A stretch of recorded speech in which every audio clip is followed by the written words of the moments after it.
जो बच्चा बुद्धि से विकलांग हो, विद्या में कमजोर हो, परीक्षा हॉल में पेपर देते समय भूल जाता हो,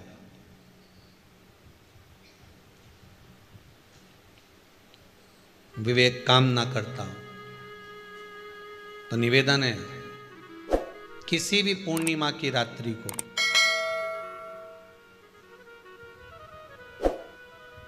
12 बजे गाय के, गौ माता देसी गाय के जो 4 थन होते हैं, उन 4 थन में से जो आगे के थन होते हैं, 2 पीछे की ओर होते हैं, 2 आगे की ओर होते हैं, तो जो आगे के 2 थन हैं उस थन का दूध निकलवा लिया जाए और उस दूध का कोई भी मीठा पदार्थ बनाओ तो ठीक है, ना बनाओ तो उसी दूध में शक्कर मिलाकर पूर्णिमा की रात्रि को जो विवेक से कमजोर हो, बुद्धि से कमजोर हो, या याद करा हुआ सब भूल जाते हो, या आपके लिए भी है कोई चीज रखते हो भूल जाते हो, विवेक याद नहीं रहता, बुद्धि में इतना प्रबल बल नहीं आ पाता, याददाश्त कमजोर होती चली जा रही, तो किसी भी पूर्णिमा की रात्रि को 12 बजे गाय के आगे के 2 थन का दूध, उसमें कोई पदार्थ शक्कर गुड़ कुछ भी मिलाकर भगवान के चंद्रदेव की साक्षी में उसको पिला दिया जाए।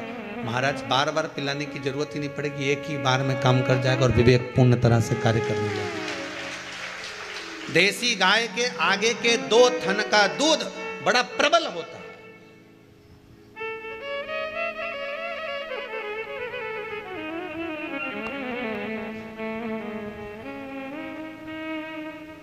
पूर्णिमा की रात्रि को 12 बजे उसका प्रयोग किया जाए।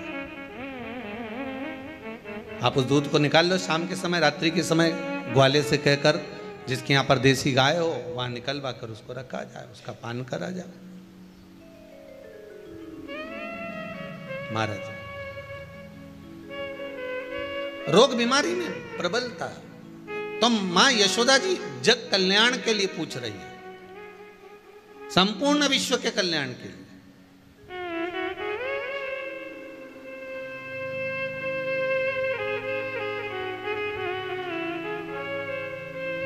अरे कितना सुंदर संवाद है। स्कंद पुराण में समुद्र मंथन की तिथि, नक्षत्र, घड़ी, पल सब कुछ लिखा हुआ है कि समुद्र मंथन के लिए देवताओं ने इंतजार करा था। कब? जब चंद्र का प्रभाव पूर्ण हो।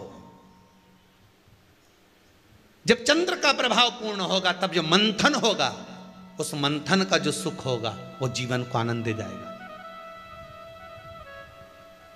हो सकेगा तो कल की कथा में मंथन के लिए जो समय स्कंद पुराण में कहा गया कि ये समय में चंद्र प्रबल होगा, उस चंद्र की प्रबलता में मंथन का कार्य प्रारंभ करा जाए। देवता और राक्षस मिलकर मंथन करें। कल की कथा में वो पल, वो समय भी बताएंगे कि स्कंद पुराण में ये जगह पर ये चीज लिखी है।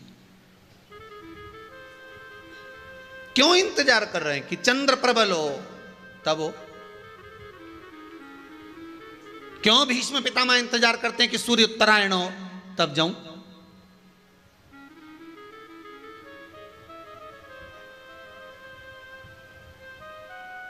जब देवता 33 कोटि देवता उस चंद्र के इंतजार में रहते हैं कि ये चंद्र प्रबल होगा तब जाकर ये चंद्र यहां पहुंचेगा, तब जाकर हम मंथन करेंगे, तब जाकर वो अमृत मिलेगा और उस अमृत को देवता धारण करेंगे तो वो आनंद पा जाएंगे।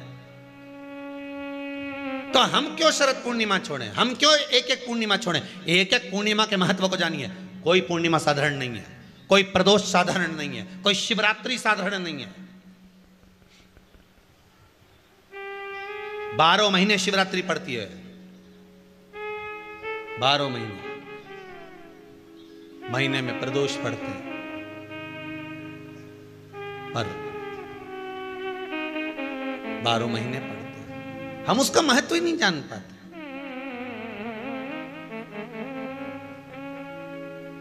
कौन से प्रदोष पर क्या करना है, कौन सी पूर्णिमा को क्या धारण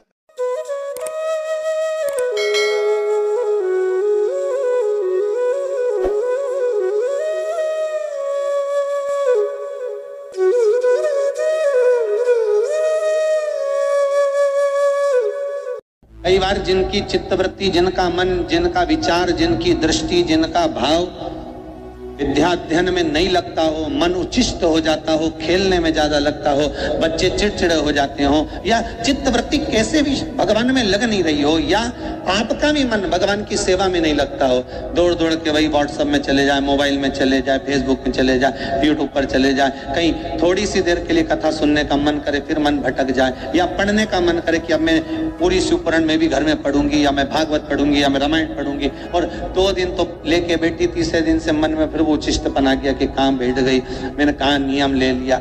ये जो चित्तवृत्ति में आ जाता है, मन उचिष्ट हो जाना, चाहे विद्या से हो जाए बच्चों का, चाहे किसी कार्य से हो जाए, मन की उचिष्टता में। रुद्राक्ष बड़ा काम का है। यहां रुद्राक्ष की मूल शहद में 9 मुखी रुद्राक्ष को डाल दिया जाता है शहद के अंदर, रात्रि भर उसको शहद में ही रखा दिया जाता, और उस शहद को जब आप भगवान शंकर का स्नान कराने सवेरे के समय पर जल लेकर शिव जी के मंदिर जाती हो, तो सबसे पहले उस रुद्राक्ष को निकालकर शंकर जी की जो जलाधारी है उस पर रख दिया जाता है, और उस शहद को शिव जी पे चढ़ा दिया जाता है। उसी शहद को उठाकर लाया जाता है और बाबा का शुद्ध जल से स्नान कराकर, बाबा का पूजन कर कर, दूध दही जो भी आप समर्पित करना चाहते हो, पंचामृत आदि बाबा को समर्पित कर कर रुद्राक्ष और शहद को वापिस लाया जाता है। उसी शहद को मात्र 11 दिन तक आप चाटना प्रारंभ कर दीजिए, आपको कोई नहीं कहेगा कि पढ़ने बैठो, आपकी चित्तवृत्ति स्वयं विद्या में लग जाती है, आपको कहीं जाने की जरूरत नहीं। रुद्राक्ष शंकर का वो अश्रु है, रुद्राक्ष मेरे बाबा का वो अश्रु है,